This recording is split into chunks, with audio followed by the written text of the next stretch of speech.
যেভাবে আসলে আগুন লেগেছে তাতে বা আগুনের যে ধরন তাতে আমাদের কাছে মনে হচ্ছে যে একটা স্বাভাবিক ঘটনা না, এর পেছনে ষড়যন্ত্র থাকতে পারে। ঘটনাগুলোর ধরন দেখে আসলে এটা স্বাভাবিক কোনো দুর্ঘটনা মনে হয়নি, পরিকল্পিত ঘটনাও হয়ে থাকতে পারে। বিশেষ করে আপনার যেভাবে মানে আগুনের সূত্রপাত এক জায়গা হলে ধরেন তার আশপাশ যদি পুড়ে যেত, কিন্তু দেখা যাচ্ছে যে বিল্ডিং এর এই মাথা থেকে ওই মাথা মাঝখানে আগুন লেগেছে, আবার মাঝখানে অনেকখানি পুড়েছে, আবার দুই সাইড পুড়েছে। যেমন আমাদের এই দুজন ছাত্র উপদেষ্টা তাদের যে আপনার দপ্তর, আপনারা জানেন যে একই ফ্লোরে এক মাথায় আপনার এলজিআরডি, আরেক মাথায় হচ্ছে আপনার ডাক টেলিযোগাযোগ।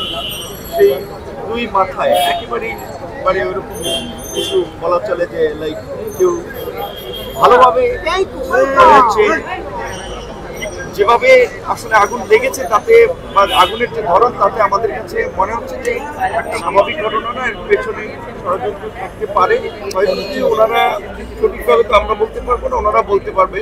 বাহ্যিক ক্ষয়ক্ষতির চেয়ে অবকাঠামোর ক্ষয়ক্ষতির চেয়ে ওখানে তো অনেক ধরনের সব মিনিস্ট্রিরই গুরুত্বপূর্ণ ডকুমেন্ট রয়েছে, যেহেতু ওখানে প্রায় আপনার 5-6টা মিনিস্ট্রির মতো ছিল। দুই উপদেষ্টার কক্ষ কি পড়ে গেছে আপনার